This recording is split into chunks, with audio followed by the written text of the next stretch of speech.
बात मुद्दे की देख रहे हैं आप, मैं हूं आस्था। इंदिरा गांधी ये भारत के इतिहास का वो नाम है जिसे सत्ता से हटाने का जिम्मेदार एक बहुत बड़ा तूफान था। परफेक्ट स्टॉर्म का नाम आपने सुना होगा। कहा जाता है जब सारी कंडीशंस परफेक्ट हो तो एक गजब का तूफान आता है। अब ये तूफान भारत में कब और कैसे आया हम आपको बताएंगे, क्योंकि इसी तूफान का सबसे ज्वलंत रूप था आपातकाल। वही आपातकाल जिसे भारत के इतिहास का काला अध्याय भी कहा जाता है। जहन में आपातकाल का नाम आते ही चीख चिल्लाहट के साथ पीछे से जोर जोर से एक नारा गूंजता और फिर खामोश होता दिखाई देता है। सिंहासन खाली करो कि जनता आती है, सिंहासन खाली करो कि जनता आती है। देश में एक साथ कई चीजें हो रही थी। एक को संभालो तो दूसरी हाथ से फिसल जाए, दूसरी को संभालो तो तीसरी फिसल जाए और तीसरी को संभालो तो चौथी। एक तरफ गुजरात में नवनिर्माण आंदोलन चल रहा था, दूसरी तरफ बिहार में छात्र प्रदर्शन कर रहे थे। तभी जयप्रकाश नारायण बिहार प्रदर्शन से जुड़े और देश भर में इस क्रांति को आग की तरह फैला दिया। इतना सब हो रहा था कि सभी रेल कर्मियों की हड़ताल होने लगी। इसी वक्त इलाहाबाद हाई कोर्ट ने राजनारायण मामले में अपना फैसला सुना दिया। सरकार के लिए इधर उधर सब तरफ से संकट के बादल घिर आए थे। इस तूफान के केंद्र में थी इंदिरा गांधी।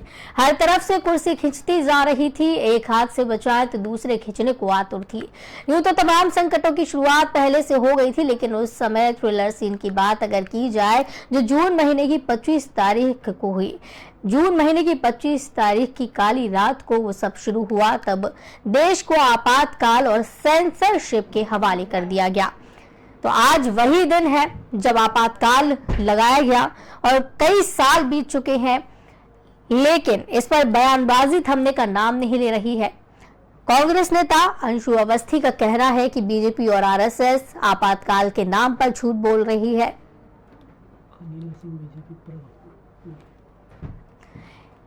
तो आज इसी पर चर्चा के लिए हमारे साथ बीजेपी प्रवक्ता अनिला सिंह जुड़ी हुई है। अनिला जी, बहुत बहुत स्वागत है आपका।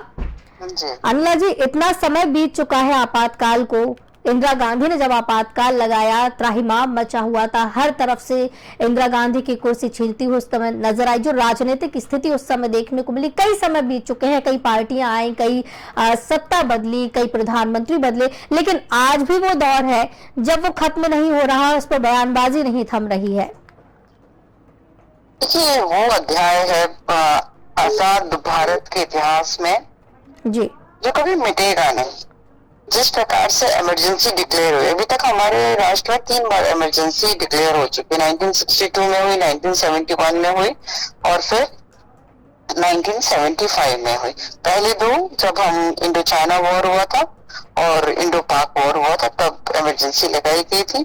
तीसरी बार इंदिरा गांधी जी ने अपने स्वार्थ के कारण इमरजेंसी को डिक्लेयर किया और जिस प्रकार से पूरे भारतवर्ष को एक फुल स्टॉप लाके खड़ा कर दिया, या मैं कहूँ आजाद भारत की कमर पर ऐसा चाबुक चलाया कि चमड़ी उधड़ गई और उसमें प्रेस जो है उसका गला दबा दिया गया। नेता मीसा कानून के तहत नेताओं को जेल में ठूस दिया गया, युवाओं के ऊपर अत्याचार किया गया। मतलब जो नहीं हो सकता या जो नहीं करना चाहिए वो सब कुछ किया जी।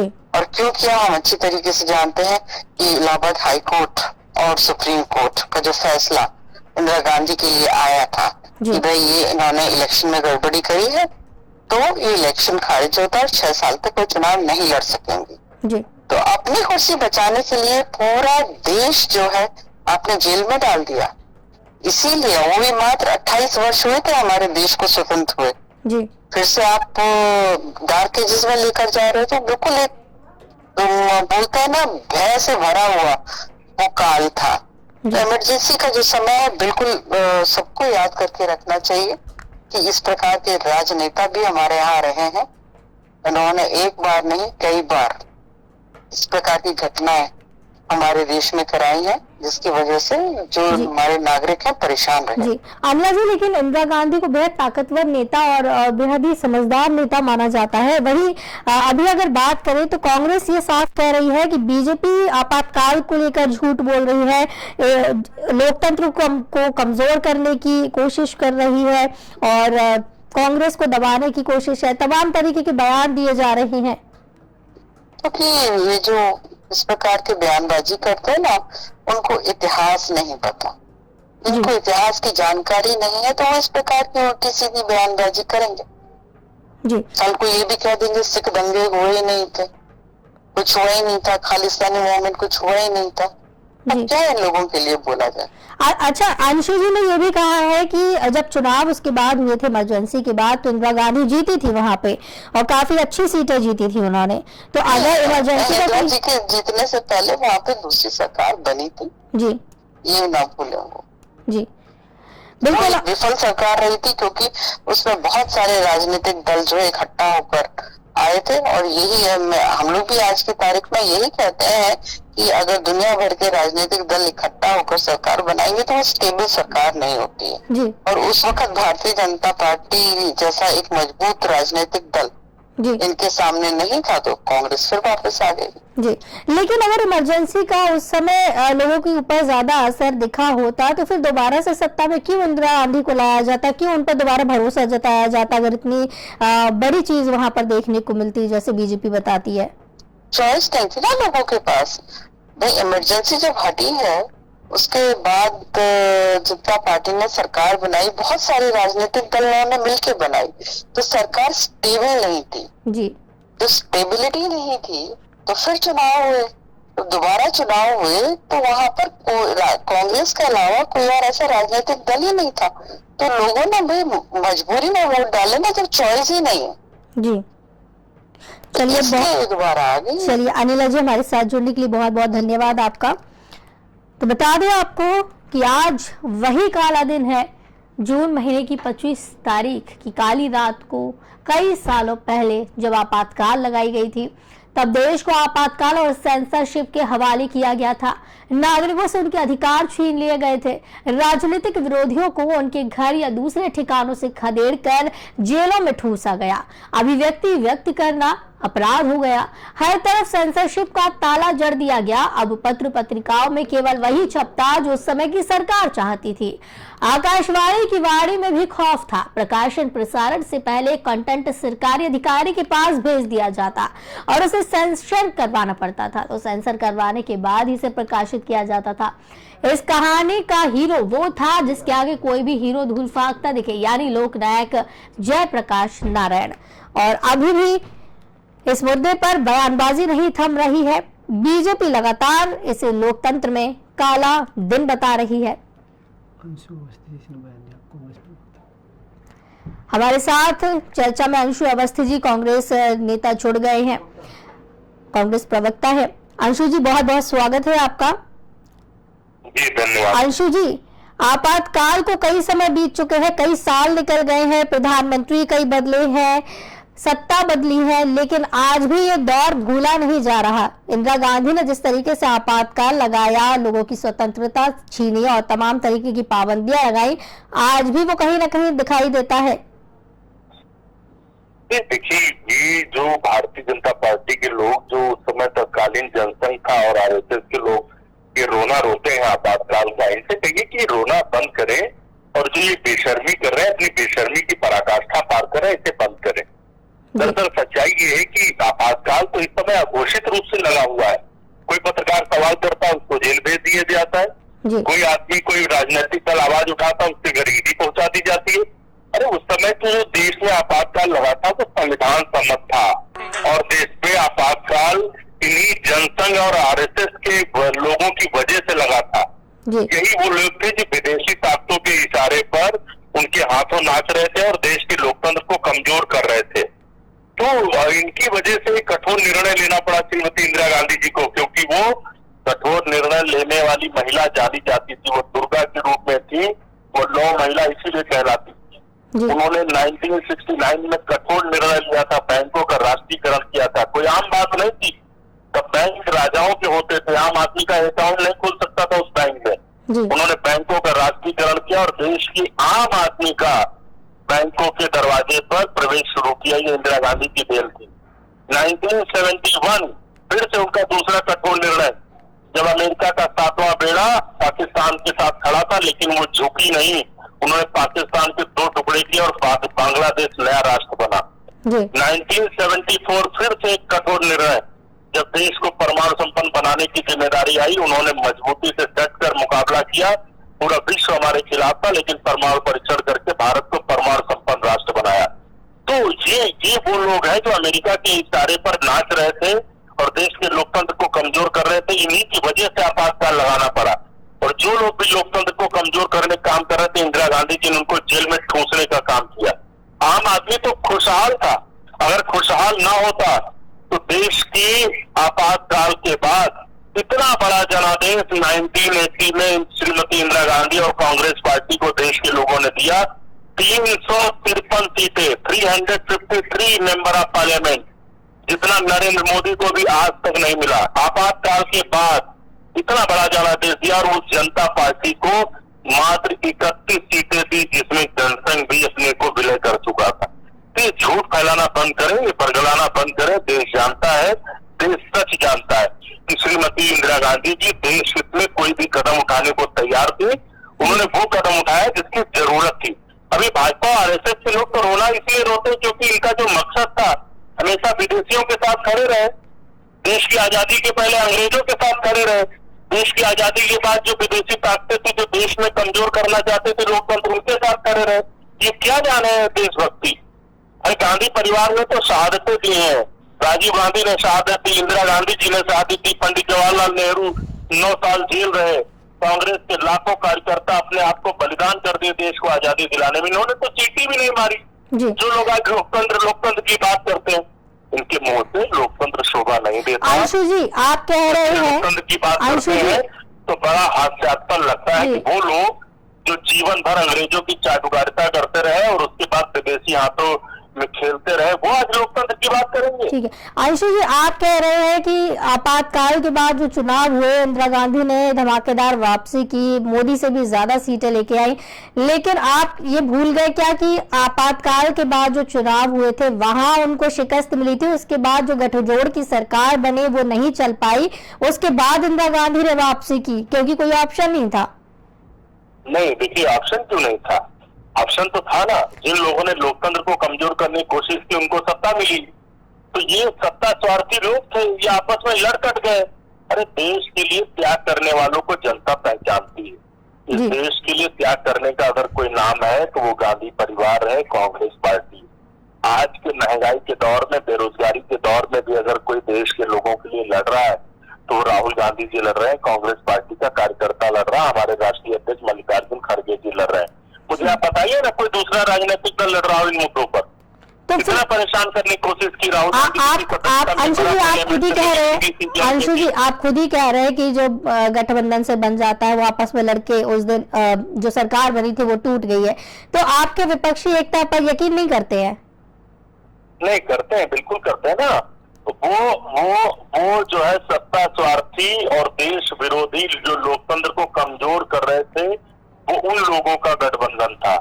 हमारा गठबंधन वो गठबंधन है जो देश के लिए, लोगों के लिए लड़ रहा है।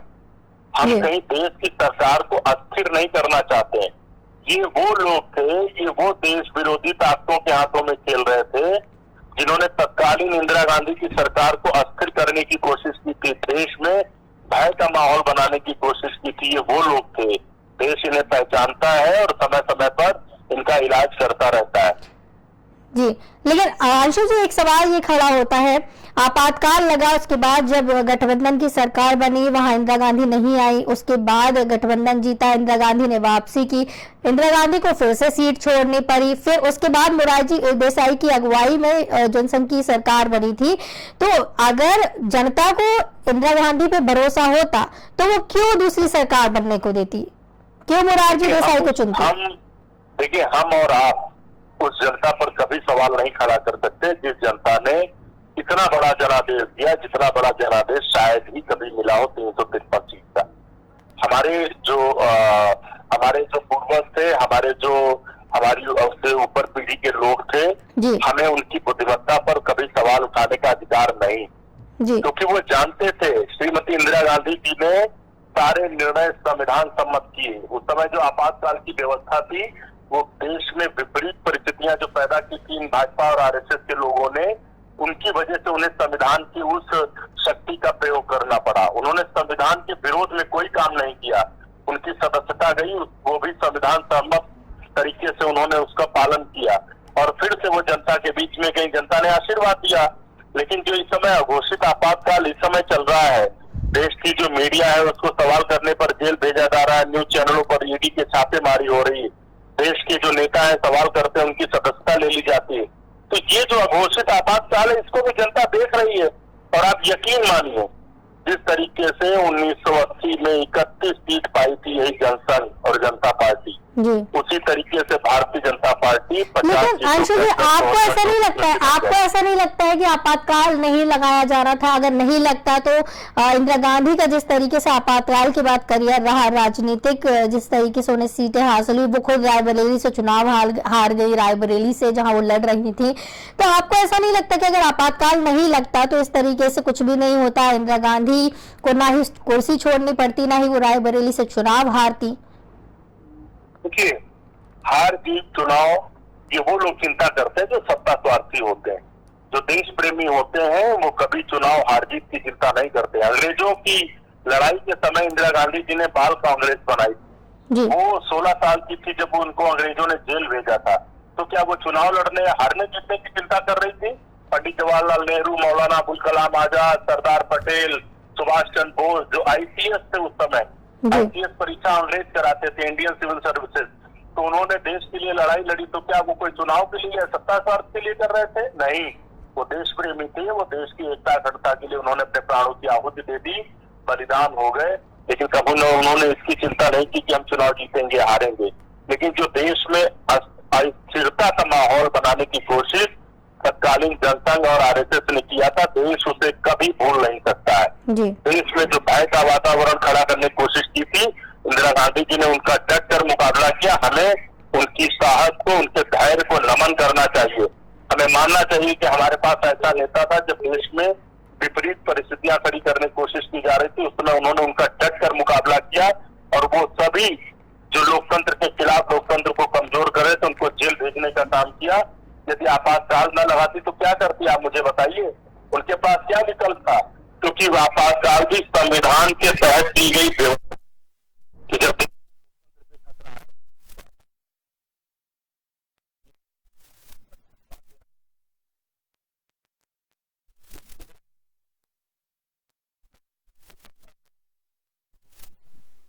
तो लड़ाने का काम करते हैं, आज भी वही काम कर रहे हैं कि न जाने देश को कहां पहुंचा देते हैं।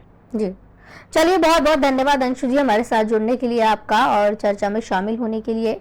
तो आपको बता दें कि आपातकाल देश के लिए एक ऐसा दिन जहां हर चीज पे पाबंदी लगा दी गई थी।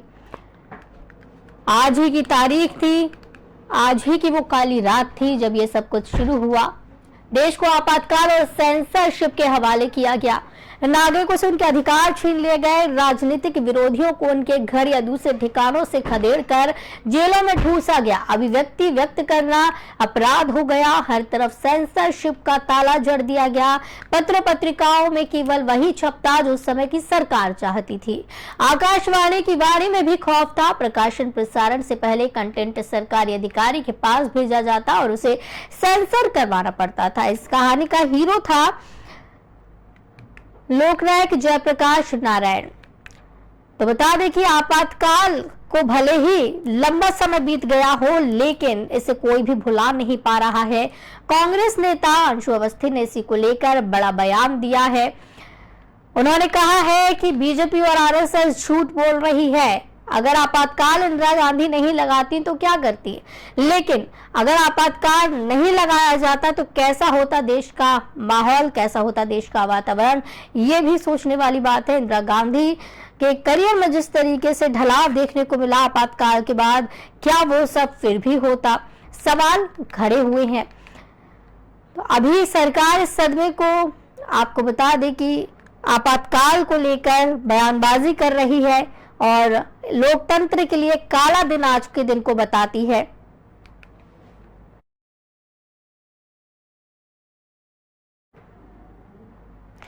तो आज ही वो दिन था जब आपातकाल लगाया गया। आज ही के दिन से आपातकाल शुरू किया गया, अभिव्यक्ति छीन ली गई, बोलने पर पाबंदी लगा दी गई और तमाम तरीके की चीजें वही इंदिरा गांधी ने आपातकाल आज ही से लगाया। कई साल बीत चुके हैं, प्रधानमंत्री बदले, सत्ता बदली, लेकिन आज का दिन भूला नहीं जा सकता है। बीजेपी कांग्रेस लगातार आरोप प्रत्यारोप का दौर तेज करती हुई नजर आ रही है, बयानबाजी चल रही है। तो फिलहाल आज के मुद्दे में मेरे साथ इतना ही, मुझे दीजिए इजाजत, नमस्कार।